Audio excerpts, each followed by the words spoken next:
Showbiz দুনিয়া মানেই ঝলমলে আলো আর তারকাদের রঙিন জীবন। তবে এই জাঁকজমক দুনিয়ার আড়ালে লুকিয়ে আছে কঠিন বাস্তবতা। সম্প্রতি পাকিস্তানের জনপ্রিয় অভিনেত্রী ও মডেল নাদিয়া হোসেন খান সেই অপ্রিয় সত্যগুলো নিয়ে মুখ খুলেছেন। পাকিস্তানের সংবাদ মাধ্যম ডেইলি পাকিস্তানের প্রতিবেদন অনুযায়ী এক সাক্ষাৎকারে নাজিয়া শোবিজ ইন্ডাস্ট্রির অন্ধকার দিকগুলো নিয়ে খোলামেলা আলোচনা করেছেন।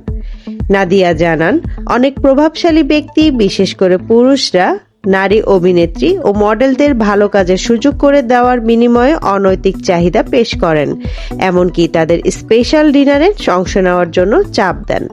তিনি আরও বলেন, কাজের আশায় অনেকেই এসব অনৈতিক কাজে নিজেকে জড়িয়ে ফেলেন, আবার কেউ কেউ এসব এড়িয়ে চলেন, যার ফলে তারা ভালো কাজ হারানোর ঝুঁকিতেও পড়েন। নাদিয়া হতাশা প্রকাশ করে জানান, বিশেষত নতুন তারকারা এই সমস্যার মুখোমুখি বেশি হন। তবে প্রতিষ্ঠিত তারকা বা এমনকি বিবাহিত তারকারাও এই চক্রের বাইরে নন। বিবাহিত তারকারা সন্দেহের বাইরে থাকায় তাদের কাজ ধরা পড়ার ঝুঁকি কম। 46 বছর বয়সী এই অভিনেত্রী ব্যক্তিগত জীবনে পাকিস্তানের রাজনীতিবিদ আতিফ খানের স্ত্রী। তার উল্লেখযোগ্য কাজগুলোর মধ্যে রয়েছে পেহচান, রাজা কি রাজি, তেরা ইহা কোই নেহি ও ইশক জুনুন দিওয়াঙ্গি। এভাবেই শোবিজ দুনিয়ার আলো আঁধারির গল্প প্রকাশ করলেন নাদিয়া হোসেন।